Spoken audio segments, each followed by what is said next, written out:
اللہ کے نبی صلی اللہ علیہ وسلم کا فرمان ہے کہ میں صاحب القرن سے کیسے مطمئن ہو سکتا ہوں؟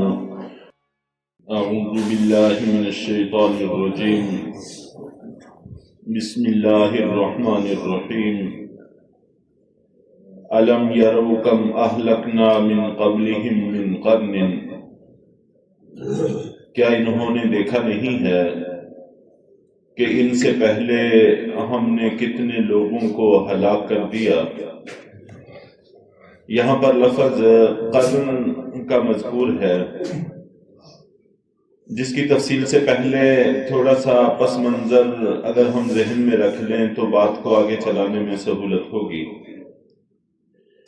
کہ اللہ رب العزت نے احکامات کا ذکر کیا، اور اگر ان احکامات پر عمل نہ کیا گیا تو اس پر شدید وعیدوں کا تذکرہ بھی فرمایا،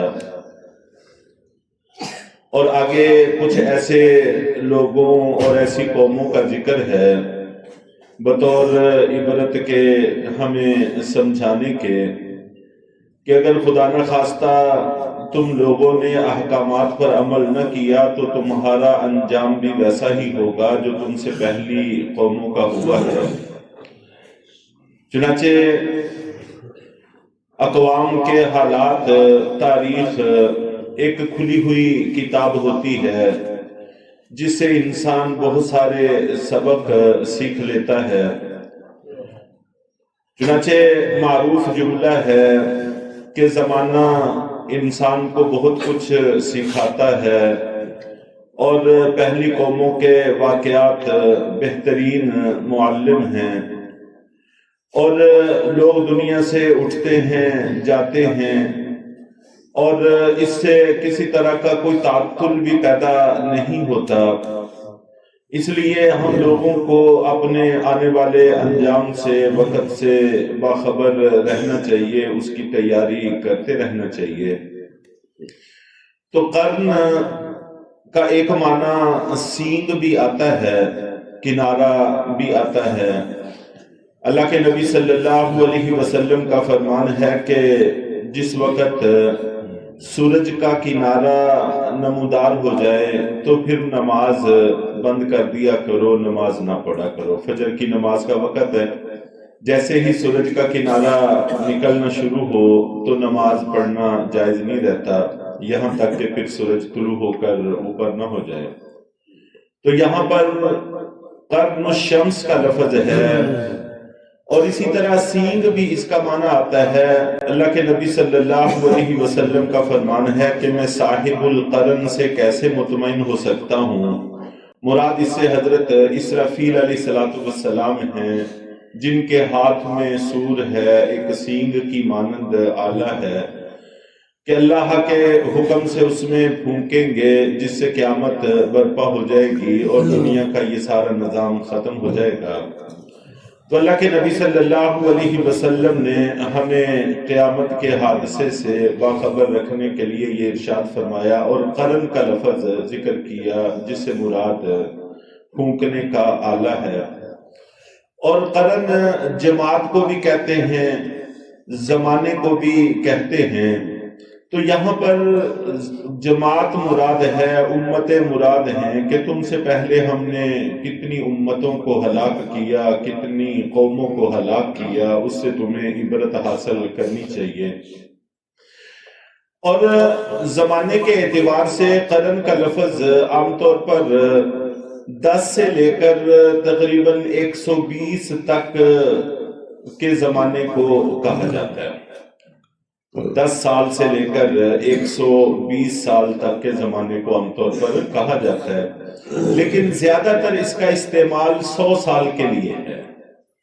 اور اگر ہم غور کریں، آج سے 100 سال پہلے ہم میں سے کوئی بھی موجود نہیں تھا، اور یقیناً طے شدہ بات ہے کہ آج سے 100 سال بعد ہم میں سے کوئی بھی موجود نہیں ہوگا۔ تو اللہ تعالیٰ 100 سال کے اندر عام طور پر سارے انسانوں کو بدل دیتے ہیں، الا ماشاء اللہ اکا دکا۔ اور اللہ کے نبی صلی اللہ علیہ وسلم کی احادیث بھی اسی طرف اشارہ کرتی ہیں کہ قرن کا لفظ 100 سال کے لیے زیادہ تر استعمال ہوتا ہے۔ چنانچہ ایک صاحب، ان کو اللہ کے نبی صلی اللہ علیہ وسلم نے فرمایا کہ تم ایک زمانہ، ایک قرن زندہ رہو گے. تو تاریخ میں ہے کہ وہ 100 سال پورے زندہ رہے اور اس کے بعد ان کا انتقال ہو گیا. اسی طرح آپ نے ایک بچے کو دعا دی تھی اور ان کے سر پر ہاتھ پھیرا تھا اور آپ نے فرمایا تھا کہ تم ایک قرن تک جیتے رہو. تو ان کی عمر بھی 100 سال ہوئی تھی اور 100 سال کے بعد پھر ان کا انتقال ہو گیا تھا. اور آپ نبی پاک صلی اللہ علیہ وسلم کا وہ فرمان جو عام طور پر جمعے والے دن خطبوں میں بھی پڑھا جاتا ہے، خیر القرون قرنی ثم الذین یلونہم ثم الذین یلونہم، کہ بہترین زمانہ میرا زمانہ ہے، پھر اس سے متصل زمانہ، پھر اس سے متصل زمانہ، اس کے بعد پھر شر پھیلنا شروع ہو جائے گا اور پھیلتے پھیلتے وہ حال ہو جائے گا جو اس وقت ہم دیکھ رہے ہیں. تو پہلے 3 زمانوں کو آپ نبی پاک صلی اللہ علیہ وسلم نے خیر القرون، زمانوں میں سے بہترین زمانے قرار دیا ہے. اور یہ 3 دفعہ چونکہ آپ نے فرمایا، ایک میرا زمانہ اور ایک اس سے متصل زمانہ، ایک اس سے متصل زمانہ، تو گویا کہ 300 سال، 3 صدیاں اس امت کی پہلی بہترین زمانے تھے، صحابہ، تابعین اور تبع تابعین کے زمانے. اور اس کے بعد پھر شر پھیلنا شروع ہوا اور رفتہ رفتہ وہ اپنے پنجے گاڑتا چلا گیا. تو اللہ رب العزت یہاں فرما رہے ہیں کہ کتنے ہی لوگ ہیں زمانوں والے کہ ہم نے ان کو ہلاک کر دیا. مکناہم فی الارض، کہ ہم نے ان کو زمین میں قدرت عطا کی تھی. ما لم نمکن لکم، وہ قدرت جو ہم نے تم کو نہیں دی. اول مشرکین مکہ مخاطب ہیں اور مشرکین مکہ کو کہا گیا ہے کہ ہم نے تمہیں زمین میں وہ طاقت، وہ قدرت، وہ صنعت، وہ زراعت نہیں دی جو ہم نے ان کو دی تھی. چنانچہ پہلی قوموں نے پہاڑوں کے اندر کیسے کیسے گھر بنائے، آج تک ان کے نشانات موجود ہیں.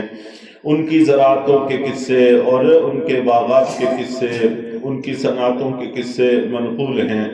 ابھی بسا اوقات پرانی قوموں کے، پرانی تہذیبوں کے اگر کہیں سے کھنڈرات ملتے ہیں تو آج بھی لوگ ان کو دیکھ کر حیران ہو جاتے ہیں کہ کسی دور میں لوگ اس طرح کی زندگی بھی جیتے تھے، اور ان کی صنعت کو دیکھ کر حیرت زدہ رہ جاتے ہیں. تو اللہ رب العزت فرماتے ہیں کہ ہم نے ان کو بڑی قدرت دی تھی، شان و شوکت دی تھی، لیکن پھر بھی ہم نے ان کو ہلاک کر دیا.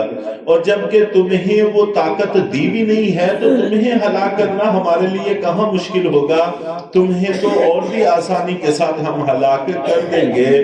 اور خاص طور پر اس زمانے میں کہ جس میں ہم نے خود اپنی ہلاکت کے اتنے سامان برپا کر لیے ہیں، پیدا کر لیے ہیں، اگر وہی پھوڑ دیے جائیں تو ہم سب کی ہلاکت کے لیے کافی ہیں. جیسے ایٹمی آلات ہیں، ایٹم بم وغیرہ ہیں، تو جو ہمارے پاس موجود ہیں اگر وہی پھٹ پڑیں تو ہماری ہلاکت کے لیے یہی کافی ہیں. تو اللہ تعالیٰ کی قدرت تو اس سے بہت بلند و بالا ہے. وَأَرْسَلْنَا السَّمَاءَ عَلَيْهِمْ مِدْرَارًا، اور ہم نے ان پر آسمان سے مسلسل بارشیں اتاری جس سے ان کے علاقے سرسبز و شاداب رہتے تھے.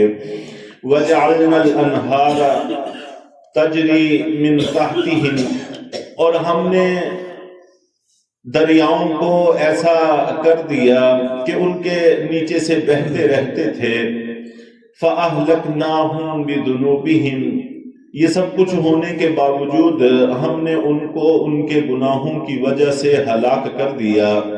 وَأَنشَأْنَا مِن بَعْدِهِمْ قَرْنًا آخَرِينَ، اور ہم نے ان کے بعد اور قوموں کو وجود بخش دیا اور قوموں کو پیدا فرما دیا. کہ اللہ رب العزت کی یہ بھی کرم نوازی ہے کہ پہلوں کو ہلاک کر کے دنیا کو ویران نہیں چھوڑتے تھے، بلکہ ان کی جگہ پر اور لوگوں کو پیدا کر دیتے تھے، اور اس طرح سے کہ کوئی تعطل بھی پیدا نہیں ہوتا تھا، نظام میں کسی طرح کا کوئی خلل بھی واقع نہیں ہوتا تھا. اگر اب بھی ہم غور کریں، لوگ ہر روز لاکھوں کروڑوں انسان دنیا سے اٹھتے ہیں، اور ایسے ایسے لوگ بھی دنیا سے اٹھتے ہیں کہ جو یہ کہتے ہیں کہ شاید ہمارے بغیر نظام دنیا چلے گا ہی نہیں. اٹھ جاتے ہیں، نظام ہے کہ وہ چلتا رہتا ہے، کسی طرح کا کوئی تعطل قائم نہیں ہوتا. تو یوں زمانوں کے زمانے دنیا سے اٹھتے چلے جاتے ہیں اور لوگ اٹھتے چلے جاتے ہیں اور کوئی بھی فرق نہیں پڑتا. تو اللہ کا اٹھانا یہ بھی اس کی قدرت کی نشانی ہے، اور ان کی جگہ پر زمین کو آباد رکھنے کے لیے اور لوگوں کو پیدا کرنا یہ بھی اس مالک کی قدرت کی نشانی ہے. تو بہرحال ہمیں یہ بات سمجھائی جا رہی ہے کہ روزانہ لاکھوں لوگ مرتے ہیں، کسی طرح کا کوئی تعطل نہیں پیدا ہوتا. خدا جانے یہ دنیا جلوہ گاہ ناز ہے کس کی، خدا جانے یہ دنیا جلوہ گاہ ناز ہے کس کی. ہزاروں اٹھ گئے رونق وہی باقی ہے مجلس کی. تو رونقیں باقی رہتی ہیں، نظام چلتا رہتا ہے، بس جانے والے کا انجام اچھا یا برا وہ اس کے اعمال پر مشتمل ہے. اس لیے ہمیں کوشش کرنی چاہیے کہ جو وقت اللہ نے ہمیں دیا ہے ہم ان کو اچھے طریقے سے گزارنے میں کامیاب ہو جائیں تاکہ ہمارا انجام اچھا ہو سکے.